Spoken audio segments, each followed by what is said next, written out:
On August 14th, 1765, Bostonians awoke to find a rad-clad effigy of Andrew Oliver hanging from a huge elm tree at the crossing of Essex and Orange Streets in the South End. Andrew Oliver was a good friend of the colony's leadership and had just been appointed to a very important and very lucrative office, that of the tax collector for the new stamp tax passed by the British Parliament. It might have been excuse enough that there was local grumblings over the stamps, but Andrew was not hung in effigy alone. Two members of Parliament that were also of the King's Cabinet were included, the Earl of Bute and George Grenville, the First Lord of the Treasury. Boston's sheriff, Stephen Greenleaf, attempted to cut down the effigies, but soon found himself surrounded by a crowd. He was forced to leave the effigies in place as the crowd grew. The crowd was led by Ebenezer Mackintosh, an impoverished cobbler who had won the Pope's Day brawl the year before.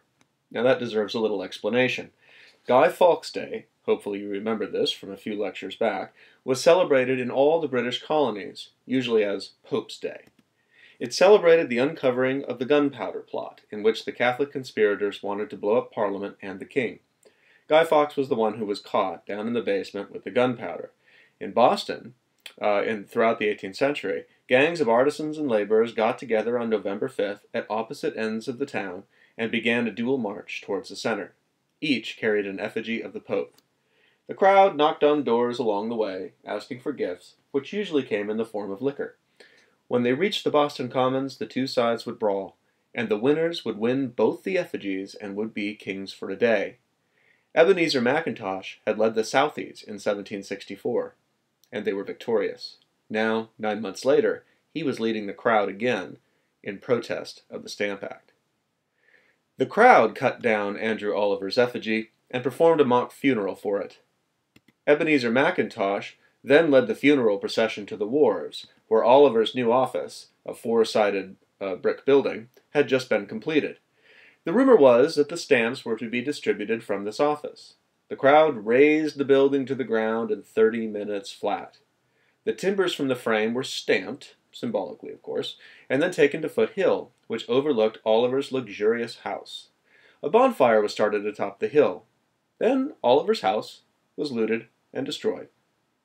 12 days later, Oliver's good friend, the former Chief Justice and now Lieutenant Governor of the colony, Thomas Hutchinson, had his house looted. The homes of the Deputy Register of the Vice Admiralty Court and the Comptroller of Customs also had their homes attacked. Boston was a mess in 1765, and the protests there over parliamentary policy were the most violent of anywhere. But to understand the Revolution, we must understand its immediate context. That context was European imperial intrigue. The French and the English were traditional enemies, and continued to be so during the 18th century. Wars broke out on both continents, and when war started on one, it was likely to follow on the other. British possessions in North America became exceedingly expensive to maintain. It was thus a little odd that the British fought the war primarily to drive the French from North America. The revenues of all North America did not amount to a fraction of the revenues from one sugar island. Nonetheless, the British insisted on trading those very sugar islands for the French forts in North America at the conclusion of the 7 Years' War. While they did not produce as much revenue as the sugar islands of the West Indies, they proved important as an export market for British manufacturers. The Industrial Revolution that occurred in England reorganized production in such a way as to massively increase output per person hour. This massive rise in per capita production dropped prices, but also left manufacturers with massive amounts of goods to sell. The colonies proved to be the fastest growing market for these goods. With a broad hinterland potentially waiting for settlement, even more of these goods could find a market. But the French stood in the way.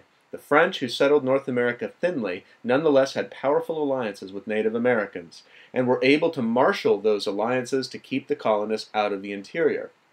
In 1754, George Washington marched a group of ill-trained militia across the Allegheny Mountains to survey land which Virginia claimed in modern-day Ohio.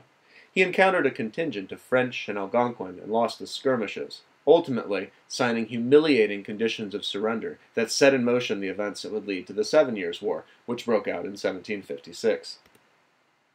The war was unlike any other. It involved fighting on virtually every continent, and for the first time, the British marched their armies directly into North America. One of the war aims was to completely defeat the French and remove them from Canada. But to win, the British had to come up with massive amounts of resources. William Pitt, the King's Prime Minister and Parliament, authored a bold plan to win the war. He poured money into Europe, allowing his allies there to purchase weapons and mercenaries to fight the French. And he then committed naval and land resources to North America, Africa, and Asia. He became convinced that the British could win a resounding victory and end French influence. This was expensive. As we will see, the British would amass an unprecedented debt from this. But it goes along with another narrative, the rising cost of empire. In 1700, the Crown paid out approximately £3.75 million for the administration and defense of the North American colonies. By 1755, the Crown paid out £6,500,000. When one adds this to the debt for wartime expenditures, it should be obvious that victory in 1763 would entail some reorganization. But winning the war proved to be trouble enough. Take into consideration here that the British had long neglected its imperial administration. That is, although the Navigation Acts controlled trade, they were largely self-enforced, and no one had really bothered to curtail the smuggling that went on. But during wartime, this was a problem. The French fleet was anchored at Cap Francois in the French West Indies in 1756 and 1757. They were provisioned, it turned out, by New England smugglers. And this aided them in making long voyages to check the British fleet. The British Vice Admiral Thomas Coates complained mightily about the smugglers and their provisioning of the French ships. Now, and I should mention here as well, the victory in the war actually occasions a number of things that I won't talk about, but actually are germane, mainly Indian revolt in the backcountry and the cutting off of the backcountry to settlers by the proclamation of 1763.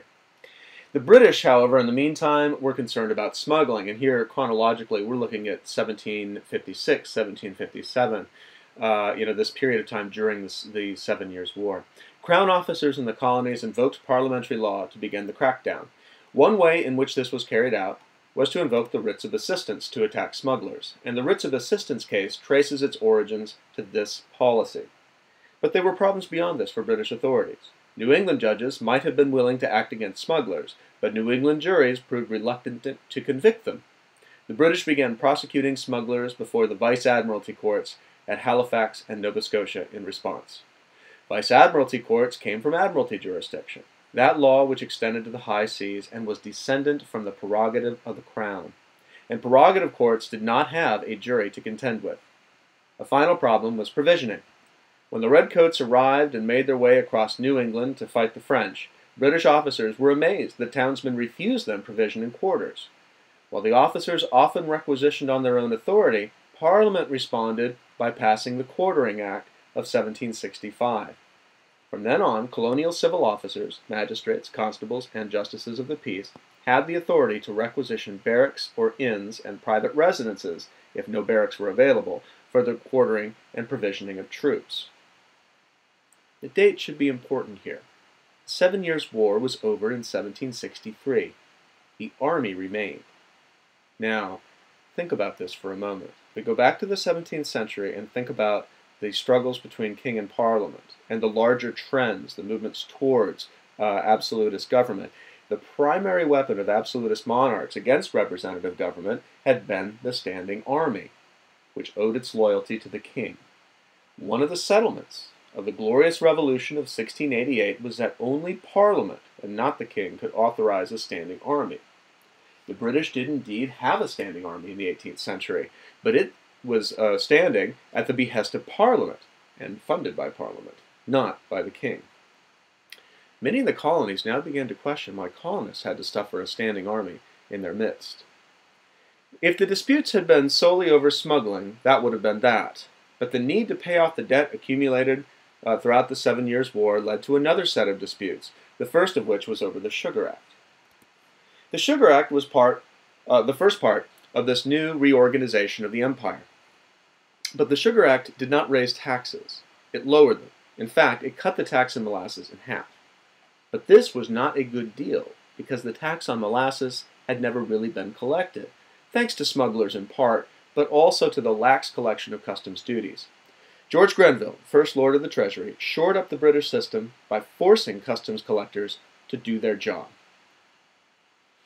He put the powerful British Navy to work patrolling the North American coastline, and he sent smugglers to the Vice Admiralty courts for prosecution under Admiralty jurisdiction. The Sugar Act likewise put ship captains under bond. So if they were, in essence, they had to bet their ship that they not be caught. If caught, their ships could be seized to satisfy the bond. The Sugar Act occasioned protest. As you look at this protest, and reading documents about it, identify the legal form that the protest takes. Separate rhetoric from substance in the arguments. All three of these things, form, rhetoric, and substance, are important, but they have to be considered separately. And together, obviously, but they should be analytically separated. Grenville was not finished. At Parliament's next session, he achieved passage of a much stronger tax, the stamp tax. The Stamp Act created a new direct tax collectible in all paper transactions that took place in the colonies. Stamps would be required for legal documents, for sales of goods, and just about everything else. It was unlike any prior regulation passed by Parliament, which had always confined taxation to customs duties and other taxes collected away from the direct consumer. News of the Stamp Act did not arrive in the colonies until May of 1765. At the time, the Virginia House of Burgesses was the only legislature in session. A young, failed shopkeeper and backcountry lawyer, Patrick Henry, became famous for rising in the House of Burgesses to protect the tax in dramatic fashion.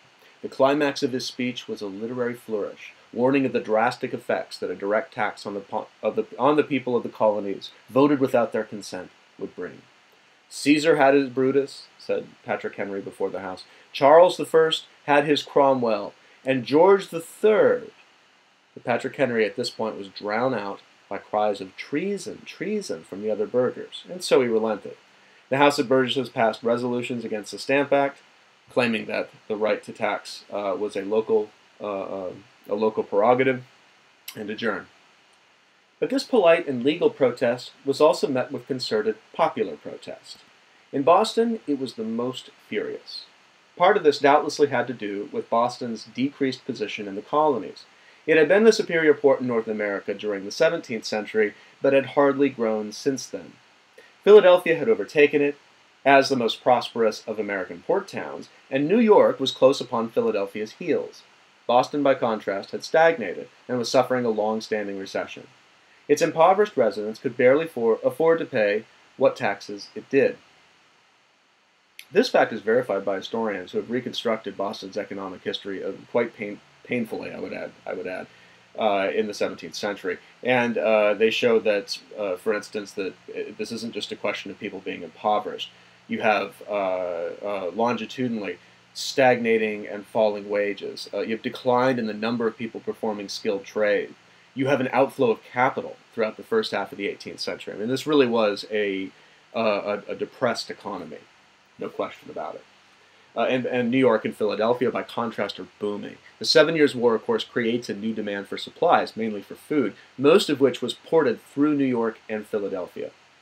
Granted, each of these three seaports would be hit by the post-war recession, which was natural given that the contracts for supplies largely ended with the war. But in many ways, the recession was least hard in Boston because they had not gained as much from the wartime boost in spending. But we're talking about 4 decades worth of declining wages, 4 decades worth of outflow of capital and declining population. So the Stamp Act roused indignation and inspired protest, leading to Ebenezer McIntosh's mob hanging the stamp collector in effigy before looting his home. Any look at the constitutional responses to the Stamp Act must begin with an understanding that colonial leaders were in a precarious position. The cobbler, Ebenezer McIntosh, led a mob that was not in anyone's employ. Although populists like Samuel Adams, the brewer and patriot himself, had courted artisans in city politics, he was not in control of the crowd, and certainly the mob's brazen action gave him pause. Other seaports protested the Stamp Act as well. On October 31, 1765, the day before the Stamp Act was to take effect and the stamps were to actually be collected, crowds gathered in New York and marched through the streets, threatening those who supported British policy. On November 1, another crowd delivered a powerful message to the governor, calling him the chief murderer of their rights and privileges, and threatening him with hanging, which they did in effigy. 4 days later, the stamps were collected and taken from British officers and placed in the hands of the mayor and aldermen. In Philadelphia, protesters attempted to harass the stamp collectors to little effect. The crowd marched to the stamp collector's house, but there they found that an opposing mob had gathered to oppose them. The price of protection, by the way, that this mob got from the stamp collectors was that the stamp tax would not be collected until the king's further pleasure was known. The point is that in Philadelphia, mob action did not result in the kind of mayhem that we see in Boston, or even the more limited action that we see in New York.